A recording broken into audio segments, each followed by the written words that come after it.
YouTube, welcome back. My name is Kent and this is my 2023 Honda SCL500.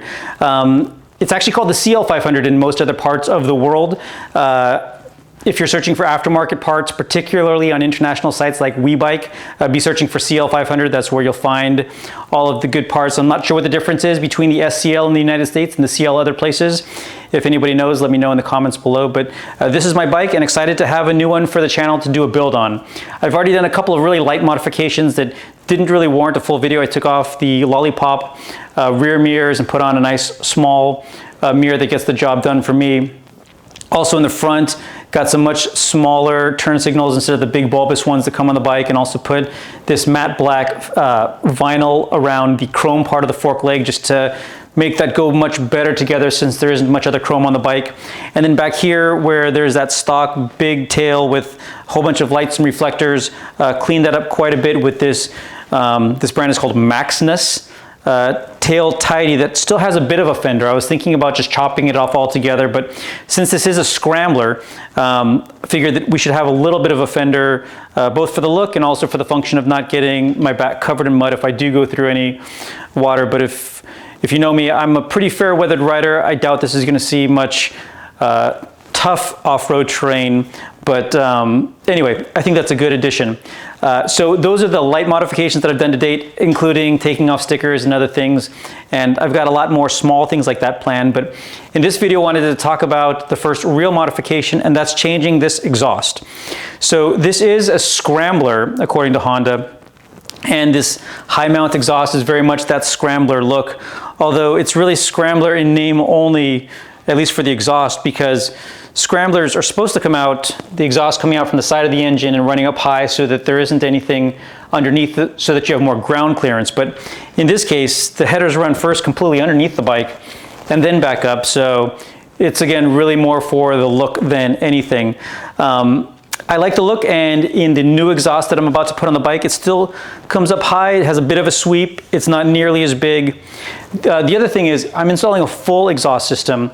There's only a handful of options right now for the CL500. One of them being the one that I purchased, and I think it's one of the few only full exhaust systems. Most of the other ones are just after the resonator, bolts on here, and then comes up just the final part. So probably not making much more power. Not that I'm planning on gaining too much power from the full system anyway, but I just think it'll look much cleaner to have that end-to-end, also taking out the resonator, both for a clean look and hopefully a little bit of power, and then also a little bit of sound, because this is pretty quiet and I like a bike that makes a little bit of noise. So let me first show you what this exhaust sounds like. If I can find my decibel meter, I will see it right there. See what it sounds like at idle and with a little bit of revs. And then once I get the new exhaust on, we'll do the same to see what that sound difference is. So let me get this ready to install. I'll do a quick unboxing. I bought the Moriwaki full exhaust system off of WeBike, and see what it all comes with. We'll throw it on the bike, see what it sounds like, and go for a ride. So let's quickly take a look at what comes inside the box. Again, I ordered this from WeBike, and I think I got it in 2 days. The shipping from that shop is incredibly fast.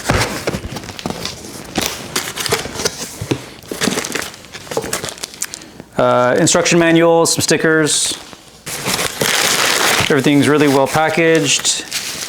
It looks like these are the downpipes.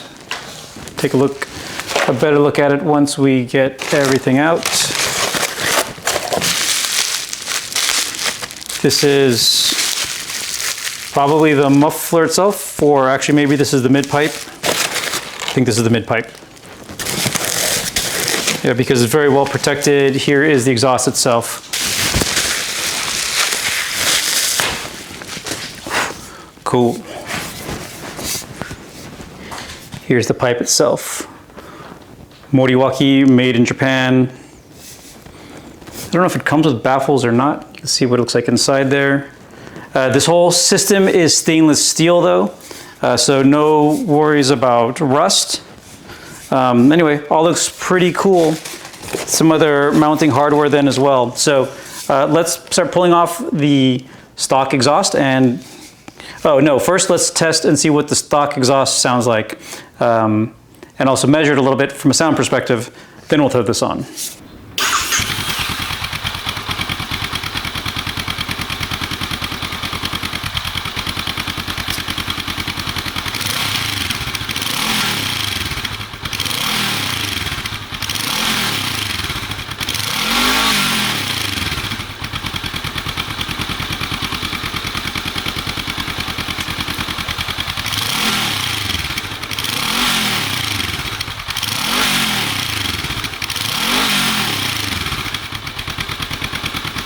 So I didn't really think that through. I warmed up the bike really well before I gave it just those quarter throttle revs, but then realized that the exhaust is super hot and I can't touch it. So I'll give it a few minutes for the bike to cool down, then we'll pull this off and get the new one on.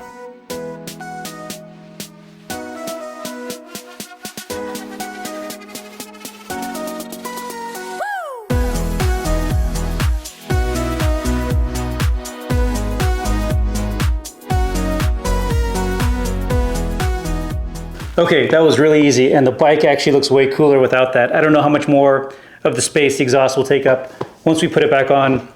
These passenger pegs also look kind of wonky, although I think the new exhaust connects to it, so I'm going to keep them on for now, but I may find an opportunity to remove them at some point in the future. Anyway, super easy uninstall of the stock exhaust. It probably took 10 minutes total. Also make sure when you're taking out that O2 sensor that you're doing that before the exhaust drops, because I don't know if I'm going to include in the video, but it kind of surprised me when it did, and you don't want to yank that wire and break it. So super easy. Also, I just weighed both exhausts. The stock exhaust came in just over 25 pounds. The new Moriwaki exhaust was at 10 pounds. So over 50% weight savings, which is good.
All right, so I'm not sure how well the microphone and the camera picked up the actual sound of the exhaust. I don't have a great microphone on it. I will do another video where I do a sound check because I think the sound is just perfect. It's not loud and screaming, definitely throatier. I'll have to look at the numbers and I'll display those decibel meter ratings when I was giving it quarter throttle. But when I did a ride, once it warmed up at more close to wide open throttle, it sounds perfect. So really happy with the sound and the way that it looks. So a couple of housekeeping items. It does mount to the rear passenger peg, and I have mixed feelings about it. I think it'd look a lot cleaner if that was gone.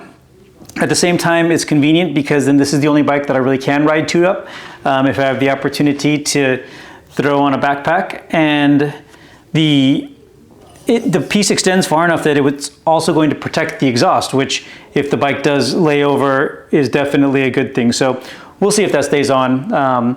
I would need to build some type of little extension here. I'm sure I could figure out something that would look really clean. The other issue is where the old exhaust used to mount. So actually I think this piece here comes off, but there's still this bracket that hangs down.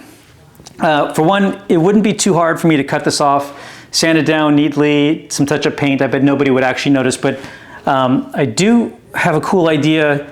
So from a license plate perspective, I don't like how this license plate hangs all the way off the back. I am wondering if I can't mount some type of license plate bracket here to have it slightly off-centered, but within the distance that the exhaust comes out. I think that might be neat and kind of unique. So far, all of the stuff that I've done are really just the basic things. I've got some ideas of things that might make this bike look particularly cool. But in addition to modifying the bike to look cool. Man, this is just such a fun bike to ride. Even the 2 miles that I did just to warm up the bike and then hear the exhaust a little bit. It's such a comfortable seating position. It really feels like the Monkey, just bigger with enough power. It's a real motorcycle. Not that the Monkey is not a real motorcycle, but it's a big bike and rides like a big bike and is fun like a big bike. Minis are fun in their own right. So anyway, excited to have, again, another bike for the channel. I've got a lot of videos coming up on this. I like that this bike has some aftermarket support, not a ton of it, so you're not gonna see a ton of these bikes out there, but they have some support from the right folks. Steady Garage did a build called the Triverse. K-Speed did a build, and I've seen a couple others, including some other YouTubers. Life of Birch, he's doing a build. I also realized that he's out in near Baltimore, and I'm out there for work quite often, so I'm gonna have to hit him up. Anyway, excited to be back on YouTube. Thanks everybody for watching. Stay tuned for more videos and keep on building.